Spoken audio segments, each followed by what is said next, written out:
यहाँ पे हमारे वीआईपी पार्टी के प्रदेश अध्यक्ष भाई बाल गोविंद बिंद जी उपस्थित है। यहाँ पे हमारे भी कार्यक्रम में विशेष लगे हैं, इसके लिए आपको धन्यवाद देता हूँ। और इस कार्यक्रम में उपस्थित हमारे मुखिया जी, मंच को संचालन कर रहे थे श्री जी, विपिन कुमार निषाद जी, युवा दिलीप मंडल जी, इस कार्यक्रम में उपस्थित महिला जिला अध्यक्ष सारिका सुमन जी, श्रीमती मीना भारती जी, जिला उपाध्यक्ष मुंगेर रंजीत कुमार महतो जी, नवीन कुमार जी, निवास मंडल जी, पूर्व जिला पार्षद सदस्य वीआईपी पार्टी के नेता, वरिष्ठ नेता श्री राणा, वीआईपी नेता श्री प्रभु दयाल सानी जी, बबलू शादी किए हैं, इसलिए एक बार इनको ताली से स्वागत कीजिए। मैं चाहूंगा कि यहाँ के कार्यकर्ताओं को संकल्प यात्रा को लेकर पिछले 4 महीना से यूपी, बिहार, झारखंड तीनों राज्य में रथ के माध्यम से हम लोग एक एक गांव में जाकर अपने लोगों को संकल्प करवाए। हर घर संकल्प अभियान के तहत पूरे बिहार में एक एक घर में जाकर संकल्प करवाने का काम किया साथियों। और आज यूपी, बिहार, झारखंड में 14 जगह जनसभा करने का निर्णय हमने लिया।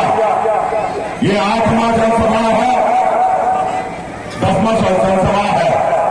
इससे पहले भी हमने भागलपुर में, फिर पैती में कार्यक्रम था, अभी आपके बीच में हरिमाल में मुंगेर जिला में कार्यक्रम है साथियों।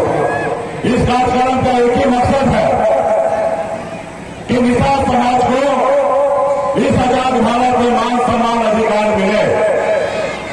मेरा मानना है कि जब देश एक है, देश के संविधान एक है, देश के प्रधानमंत्री एक है, देश के गृह मंत्री एक है, तो फिर हमारे साथ भेदभाव क्यों? जब हमारे भाई को बंगाल में आरक्षण मिल रहा है, जब हमारे भाई को दिल्ली में आरक्षण मिल रहा है एससी का, तो बिहार और उत्तर प्रदेश, झारखंड, उड़ीसा सब पहले एक ही राज्य हुआ करता था। समय के अनुकूल राज्य बंटवारा हुआ, लेकिन हिसाब तो वही है। मान लीजिए एक घर में 4 बेटा और 4 जब छोटा छोटा होता है तो एक ही घर में रहता है। जब परिवार बड़ा होता है तो अलग अलग घर बना लेता है। तो इसका मतलब तो ये नहीं कोई पिताजी का बेटा नहीं है, सब एक ही परिवार के लोग हैं। उसी तरीके से ये देश हमारा है, एक ही संविधान से पूरा देश चलता है, फिर हमारे साथ भेदभाव क्यों? इसलिए साथियों, आपको लड़ाई लड़ना पड़ेगा, संघर्ष करना पड़ेगा। जो आपका मांग है वो आपका एकदम जायज मांग है, इसलिए लड़ाई लड़ना पड़ेगा साथियों। इस आजाद भारत में अगर सर उठा के जीना है, मान सम्मान अधिकार के साथ जीना है, अगर आप चाहते हैं कि आपके बच्चे अच्छी जिंदगी जिए, तो इसके मात्र 2 काम करना है। एक रोटी कम खाइए, लेकिन अपने बच्चे को पढ़ाइए, लिखाइए, काबिल बनाइए। जब तक आपका समाज शिक्षित नहीं होगा, तब तक आपका समाज आगे नहीं बढ़ेगा। इसलिए बच्चे को पढ़ाइए, लिखाइए। और दूसरा, अपने अधिकार के लिए संघर्ष कीजिए, अपने अधिकार के लिए लड़ाई लड़िए। जब तक आप अपने अधिकार के लिए लड़ाई नहीं लड़िएगा, तब तक आपको अधिकार नहीं मिलेगा साथियों, तब तक आपको अधिकार नहीं मिलेगा। 2 साल अंग्रेज से लड़ाई लड़ा, तब हमारा देश आजाद हुआ। उसी तरीके से संघर्ष आपको करना पड़ेगा। आजादी के बाद बाबा साहब भीमराव अम्बेडकर ने हमें एक शक्ति दिया, हमें एक ताकत दिया, हमें एक लोकतंत्र में संविधान बना के दिया, और हमारे पास ऐसी शक्ति दिया जिससे हम अपने भविष्य को बेहतर कर सकते हैं। लेकिन उस शक्ति को आप लोगों ने, हम लोगों ने कभी पहचाना नहीं साथियों। वो क्या शक्ति है मालूम है?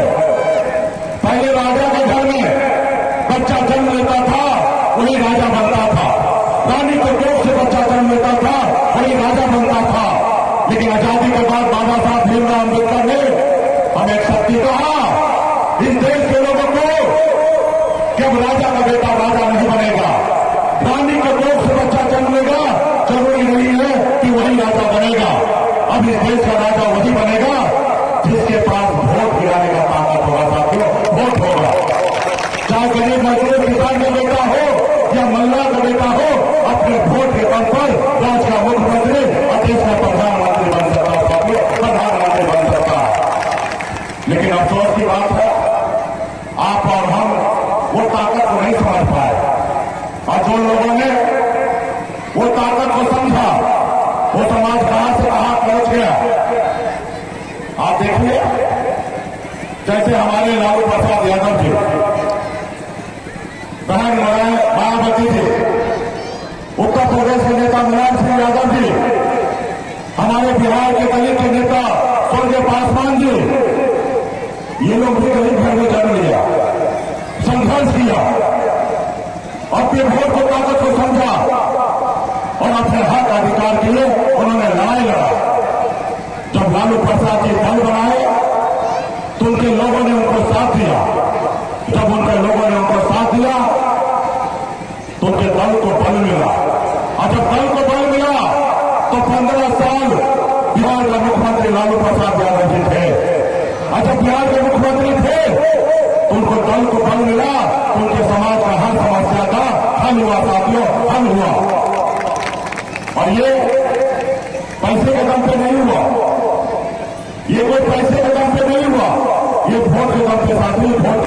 आप बताइए ना, आज निषाद का बेटा आरक्षण लेने के लिए 77 साल के बाद भी आज लड़ाई हम लड़ रहे हैं।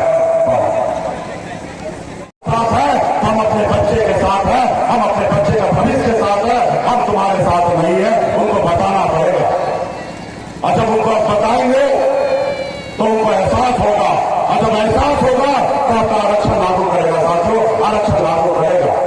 क्योंकि वो लोग जो है बहुत चालाक है, उनको पता है कि जब आप अपना वोट बेच सकते हो तो आपको राजा क्यों बना देता है, वो बनी हुई सरकार गिरा देता है, विधायक खरीद लेता है, सांसद खरीद लेता है, आपका वोट खरीद लेता है और राजा बन जाता है। इसलिए साथियों, संकल्प लेना पड़ेगा कि हम हर हाल में एक रोटी कम खाएंगे लेकिन बच्चे को पढ़ाएंगे लिखाएंगे। संकल्प लेना पड़ेगा कि हम अपना वोट अपने बच्चे का भविष्य के लिए गिराएंगे, हम दूसरे के लिए नहीं गिराएंगे, ऐसा संकल्प लेना पड़ेगा।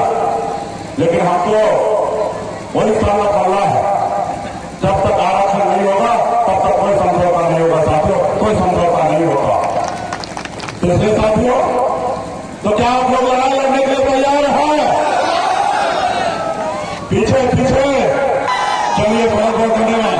और जब लड़ाई लड़ने के लिए तैयार है, अब बोले बेटा उठो, जैसे मोदी जी 2014 में बोले थे ना कि हमको ना किसी ने भेजा ना हम आए, माता गंगा बुलाए हैं। तो अरे भाई, हम लोग तो गंगा माता के संतान है, वही गंगा माता की कृपा से हमने भी एक वैक्सीन बनाया। उस वैक्सीन का क्या नाम है मालूम है?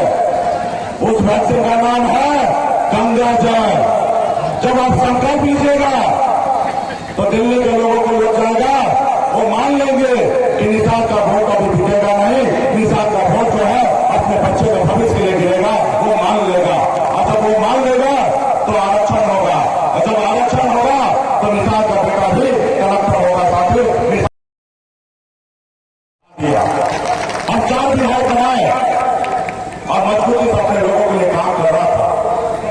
लेकिन आपको तो पता ही होगा, आपके गांव में भी ऐसे लोग मिल जाते होंगे। अगर आपके गांव में कोई तरक्की करता होगा तो दूसरे लोग को चलन होता है। सोया हुआ समाज को जगाना है। ये जो कल तक हमारे पैरों तले कुचला हुआ करता था, आज मालिक कैसे बन गया?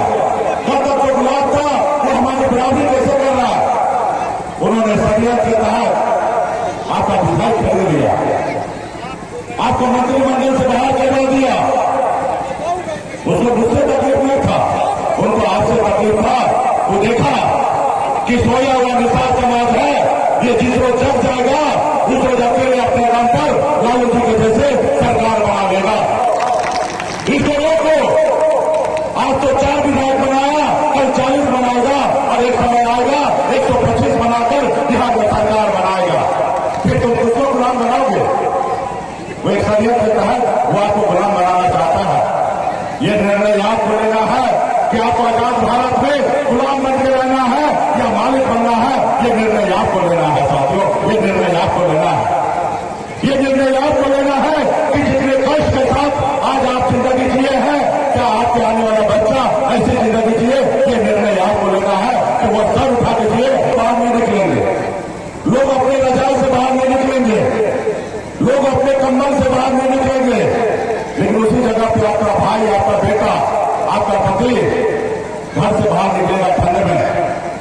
गंगा जी में उतरेगा, झील में उतरेगा, तालाब में उतरेगा, फिर मछली मारेगा, फिर बाजार में बेचेगा, तब उसे घर पे चूल्हा चलेगा साथियों, तब उसे घर पे चूल्हा चलेगा।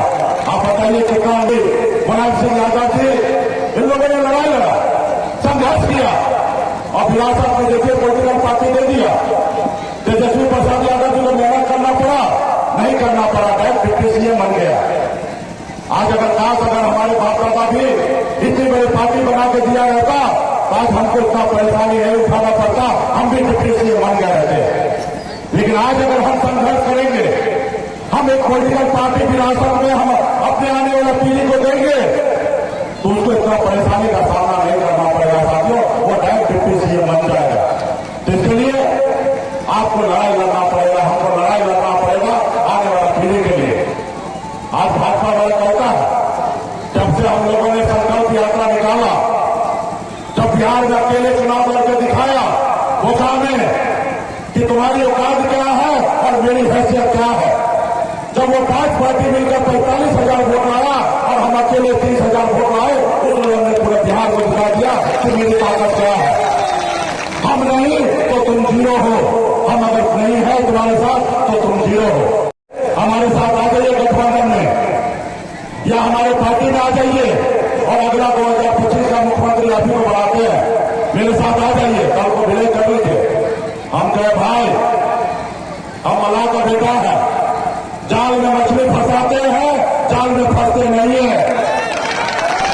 हम अपना झोपड़ी बनाएंगे लेकिन झोपड़ी का बादशाह बने रहेंगे। तुम्हारे महलों में आकर हमें गुलामी नहीं करना, तुम्हारे महलों में आकर हमें गुलामी नहीं करना।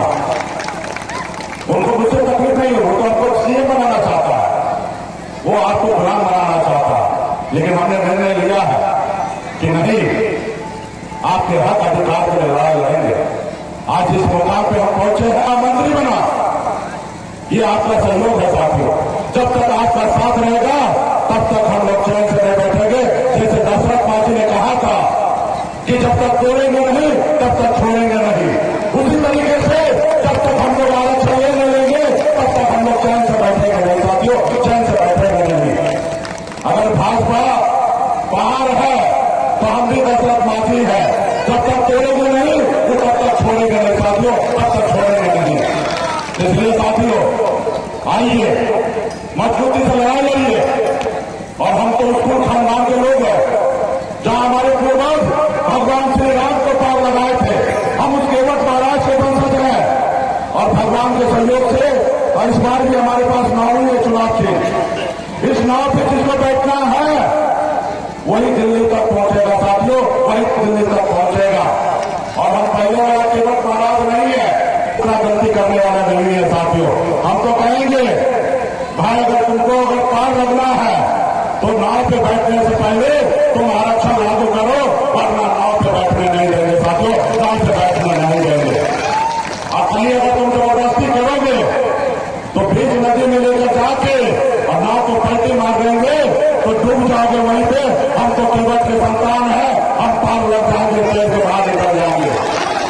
इसलिए साथियों 2024 का चुनाव है, मोदी जी को प्रधानमंत्री बनना है और कांग्रेस पार्टी के राहुल गांधी जी को प्रधानमंत्री बनना है। ना ही आपको